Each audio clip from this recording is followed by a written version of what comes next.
now playing the Flash. Who said it? Barry Allen or a Disney character? Most fans of The Flash probably don't even realize the amount of DC Comics Easter eggs in each season, but it doesn't take a superfan to realize that the recent name drop of the Red Death was a big one. While journeying through Nora's Jessica Parker Kennedy memories using Sherloque's Tom Cavanagh memory machine, Barry, Grant Gustin, and Iris, Candace Parker, found themselves watching Nora's childhood visit to the Flash Museum of the Future. While there, Nora watched a newscast about Cicada Chris Klein, in which Captain Singh, Patrick Sabongi, revealed that he kept murdering metas long after Barry mysteriously vanished. In the broadcast, Singh offhandedly mentions that Cicada had more victims than Zoom or even the Red Death. If you're not familiar with comic book lore, the Red Death was actually a villainous version of Batman from Earth 52 who managed to harness some corrupted Speed Force powers. An evil speedster, he used his abilities to murder rogues and cause general mayhem in Central City. The question of the hour is, will the Red Death be the Flash's next big villain after Cicada?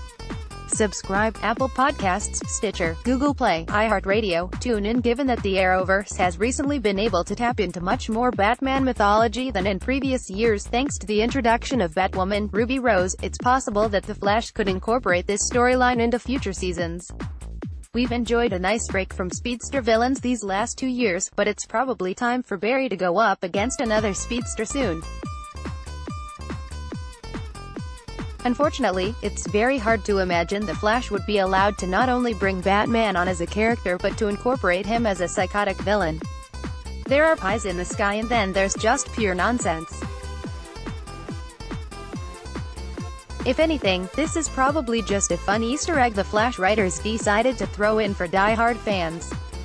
That being said, The Flash has reworked backstories and identities of villains from the comics before. Cicada's story was vastly different in the source material, for instance, so there's no reason the show couldn't introduce the Red Death and leave Batman out of it entirely.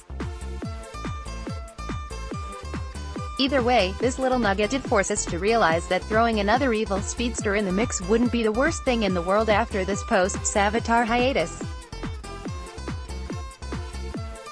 The Flash airs Tuesdays at 8/7 on the CW. Disclosure: TV Guide is owned by CBS Interactive, a division of CBS Corporation. Photos: the top 25 CW ships of all time, ranked Stephen Amell and Emily Bett Rickards. Arrow photo: Dean Busher, The CW.